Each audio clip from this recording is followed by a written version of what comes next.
ఆదిత్య అయితే లేవలేకపోవటంతో వాళ్ళ మమ్మీ డాడీని పిలిచి, ఏంటి నేను లేవలేకపోతున్నాను, నాకు స్పర్శ కూడా తెలియటం లేదు, నాకేమైంది డాడీ అని చెప్పి కంగారు పడుతూ వాళ్ళ అమ్మ నాన్నని అడుగుతూ ఉంటాడు. అది విని వాళ్ళ నాన్న అయితే, అదేం లేదు నాన్న, నీకు ట్రీట్మెంట్ జరిగింది కదా, కొద్ది కాలం తర్వాత నువ్వు లేచి నడవగలవు, అంతవరకు ఇలా బెడ్పై ఉండాలి, అది కొంచెం మానాలి కదా అని చెప్పి అంటూ ఉంటాడు. అది విని ఆదిత్య అయితే, మరి నాకు స్పర్శ కూడా తెలియటం లేదు కదా డాడీ అని చెప్పి అంటూ ఉంటాడు.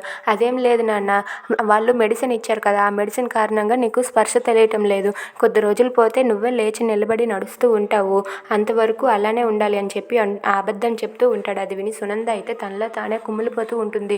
నా కొడుకు జీవితంలో లేచి నడవలేడు, ఇప్పుడు నా కొడుకు ఆ విషయం తెలిస్తే ఏమైపోతాడో ఏంటో అని చెప్పి ఏడుస్తూ ఉంటుంది. ఇక ఆదిత్య వాళ్ళ నాన్న చెప్పిన మాటలు విని, ఓ అంతేనా, సరేలే డాడీ, నేను ఇంకా ఏదో అయిపోయిందేమోనని భయపడుతున్నాను అని చెప్పి అంటూ ఉంటాడు. అది విని సునంద కూడా, నీకేం కాలేదు నాన్న, నీకేం కాకుండా నేను చూసుకుంటాను, నీకేమైనా అయితే నేను తట్టుకోలేను నాన్న అని చెప్పి సునంద అంటూ ఉంటుంది.